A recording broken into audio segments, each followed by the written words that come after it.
Esto es Lenguas para Todos. Yo soy Jerónimo Rosete y les doy la más cordial bienvenida a Let's Go, nuestras clases de inglés. El día de hoy continuaremos revisando algunas conjugaciones verbales. En esta emisión vamos a conocer el presente simple. Recuerda que Let's Go es un programa cuyo objetivo es compartir con ustedes herramientas básicas de comunicación en lengua inglesa. Para comenzar ya está con nosotros el maestro Raúl López Acero. Vámonos, Let's Go. Gracias, Jero. Thank you very much. Thank you por estar con nosotros el día de hoy. En Inglés por el Mundo, el día de hoy vamos a hablar del idioma inglés a nivel global. El idioma inglés tiene solamente 3 tiempos verbales: el pasado, el presente y el futuro, agregados en 4 categorías: los tiempos simples, los tiempos progresivos, los tiempos perfectos y los tiempos perfectos progresivos.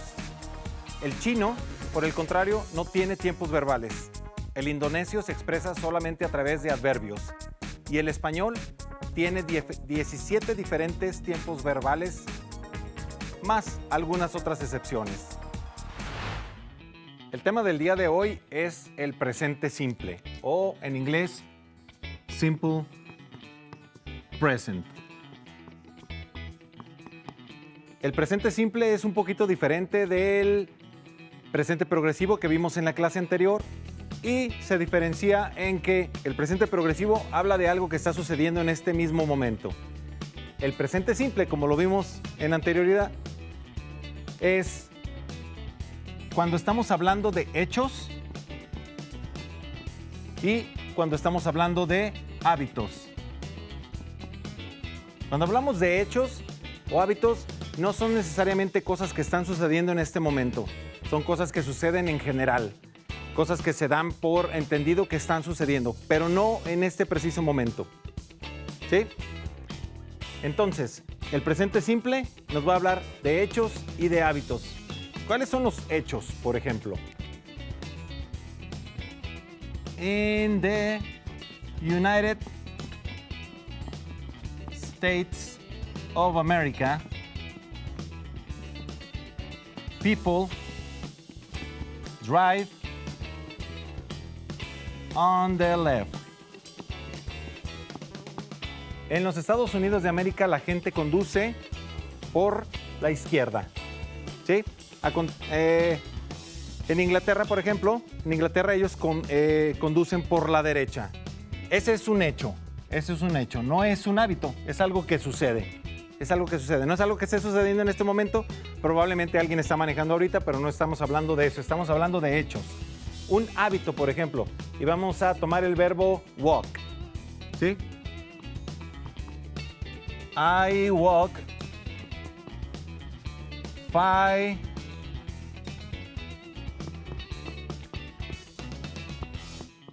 kilometers every day. Yo camino 5 kilómetros todos los días. Ese es un hábito. Es también un hecho, pero es un hábito que tengo. ¿Por qué? Porque lo hago cada cierto periodo de tiempo. Pero bueno, vamos a adentrarnos en el presente simple. En el presente simple tenemos la misma estructura que tenemos en el español para el presente. Tenemos el sujeto, luego tenemos el verbo en su forma simple y tenemos el complemento. Aquí no vamos a utilizar el verbo to be. El verbo to be es verbo y es auxiliar. Aquí no lo necesitamos. Para el presente simple tenemos 2 auxiliares. Tenemos que básicamente es el mismo. Ahorita les voy a explicar por qué. Do y does. ¿Sí? Este verbo auxiliar no lo utilizamos en oraciones afirmativas. No lo utilizamos en oraciones afirmativas.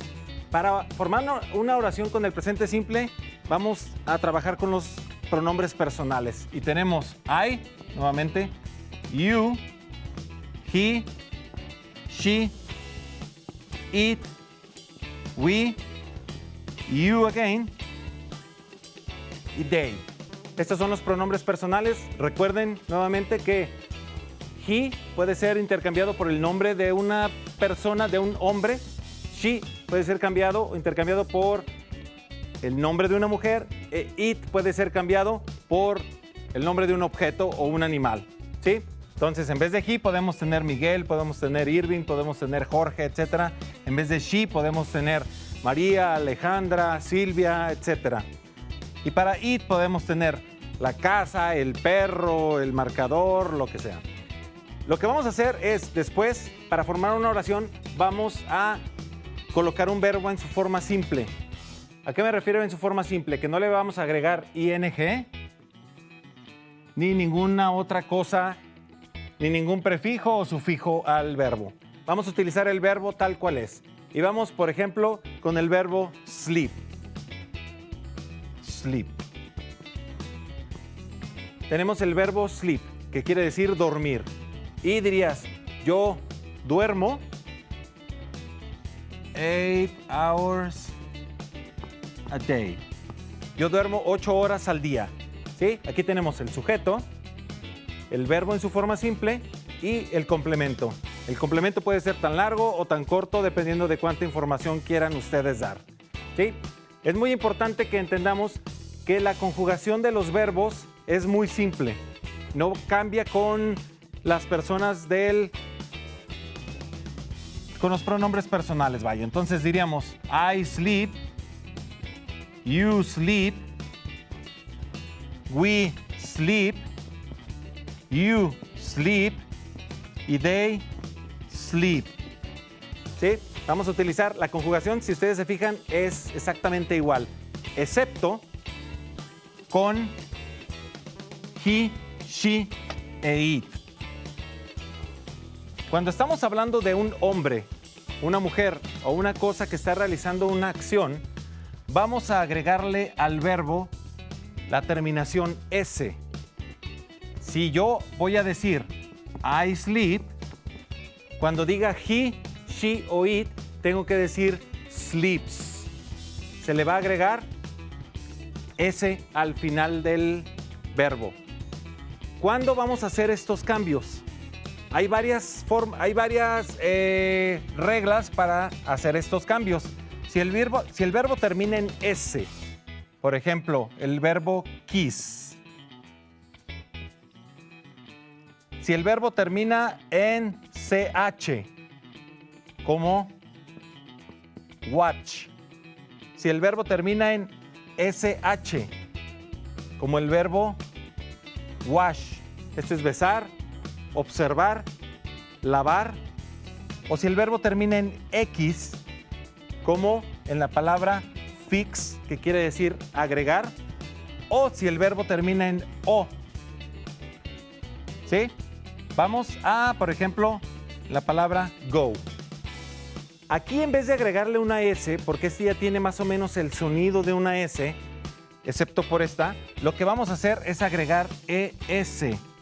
Y sería he kisses, she kisses.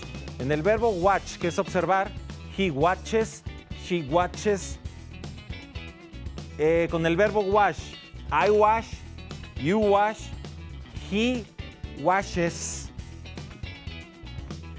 Con el verbo fix, I fix my car, you fix your car, pero he fixes his car. Con el verbo go, I go, you go, he, she, it goes. ¿Sí? Entonces, estas son unas reglas muy sencillas, pero que tenemos que tener en cuenta para lograr la conjugación perfecta de los verbos en el presente simple. ¿Sí? Entonces, entendiendo esto, lo que tenemos que hacer es poner mucha atención al conjugar. Aquí tenemos el verbo ride. El verbo ride, que es montar.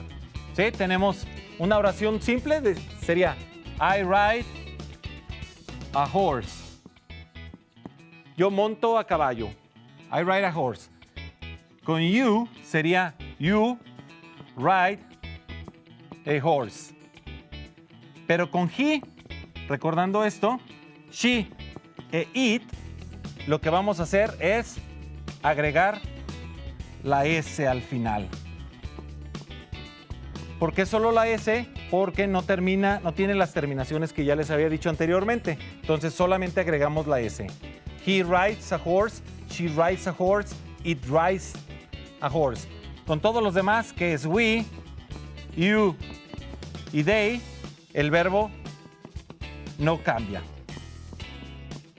Ahora, Brevemente, muy rápidamente, para después entrar en detalles, cuando vamos a hacer una oración negativa es cuando vamos a utilizar los auxiliares.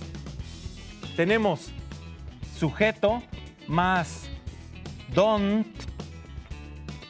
o doesn't más el verbo en su forma simple más el complemento. Si aquí digo he rides a horse, aquí lo que voy a hacer es utilizar esta forma para he, she e it. Y diría he doesn't, pero el verbo ya va en su forma simple porque la S se la estoy agregando al verbo auxiliar. He doesn't ride a horse. No deberíamos de decir he doesn't rides a horse, porque esta S, en vez de tenerla aquí, se la vamos a poner de este lado. Los verbos do y does nos sirven para el negativo y nos sirven también para hacer preguntas. Más adelante veremos un poco más del presente simple. Thank you very much, and I will see you in the next section of the program. Thank you very much. Bien, pues como en cada emisión de Let's Go vamos a conocer datos o algunos datos interesantes sobre el tema de la clase de hoy, específicamente números sobre la lengua inglesa, Raúl. Claro que sí. ¿Sabías tú que el idioma inglés tiene muchos datos curiosos? Te voy a decir solamente algunos de ellos porque tiene muchísimos. Bueno, el 11% de la lengua inglesa es solo la letra E. Un 4% de la población mundial habla algo de inglés. Las palabras month, que quiere decir mes, orange, que quiere decir naranja, silver, que quiere decir plateado o plata, y purple no tienen palabras con las que puedan hacer rima. Otro dato curioso es que hay 24 dialectos del idioma inglés tan solo en los Estados Unidos. Las dos palabras más usadas del idioma inglés son I, que quiere decir yo, y you, que quiere decir tú. El sustantivo más usado en inglés es time, que ya lo vimos la clase pasada, y la palabra más vieja del idioma inglés es town. Bueno, pues esta es parte también de la riqueza de la lengua inglesa, que es lo que hemos estado aprendiendo y revisando durante las emisiones de Let's Go. Continuamos. Ya casi nos despedimos, pero ahora en Let's Go vamos a platicar sobre inglés en tu vida, Raúl. Algo que es muy importante y has hecho hincapié en muchas de las emisiones. Conocer la lengua, las fórmulas, las reglas y en el caso del presente simple, la conjugación de los verbos. La conjugación de los verbos es muy importante, sobre todo en el presente simple, porque los pequeños cambios que existen en la conjugación de algunos de los pronombres es lo que nos va a dar el sentido de lo que queremos expresar. ¿Sí? Existe mucha confusión acerca de los usos de los verbos en tercera persona y eso causa un poquito de problema cuando quieres hablarlo o escribirlo. También hay que conocer muy bien y trabajar los auxiliares, el uso correcto de los auxiliares en el presente simple para no cometer errores. Si quisieras recapitular un poco, por ejemplo, en las terceras personas, el he, she, it, que hay que agregar una S, pero si usas el auxiliar con el do not o el doesn't, ahí se agrega la S, no se le agrega ya al verbo, en fin. Exactamente, sí. Recapitulando nada más, bueno, tenemos la forma en la que se hace una oración en presente simple, tenemos el sujeto, el verbo en su forma simple y el complemento. Nada más hay que recordar que en tercera persona, con un hombre, una mujer o un objeto o un animal, hay que agregarle la S final, con algunas excepciones de los verbos que terminan en S, CH, SH, X y O. Y en negativo y pregunta tenemos que utilizar los auxiliares. Pero si vas a utilizar el auxiliar es el que lleva el cambio. El verbo se mantiene en su forma simple. A mí me gustó mucho el ejemplo que diste en el programa del presente progresivo, que ubicas como temporalmente la acción. Sí. Y ahora lo hiciste diciendo hechos. Esto es lo que sucede. Si lo puedes volver a hacer, porque creo que es una forma muy práctica y muy sencilla de entender para quienes apenas están aprendiendo o se están acercando a la lengua inglesa, cómo es esa estructura temporal. Sí, bueno, en el presente progresivo se está hablando de cosas que están sucediendo en el momento en el que se está expresando la acción. En el presente simple, simplemente estamos hablando de hechos, cosas que suceden, querramos o no, y sepamos quién las hace o de hechos, actividades que solemos hacer con cierta frecuencia. Bien, muchas gracias, Raúl, por platicar conmigo. Esto es Inglés en tu Vida en Let's Go. Muchas gracias por haber estado con nosotros en otra emisión de Let's Go, nuestras clases de inglés de lenguas para todos. Recuerda que si tienes alguna duda, algún comentario, puedes hacerlo llegar al correo electrónico que en este momento aparece en tu pantalla. Te recuerdo también que el objetivo de Let's Go es compartir contigo algunas herramientas básicas para la comunicación en lengua inglesa. Muchas gracias por habernos acompañado. Nos vemos en la próxima. Let's Go.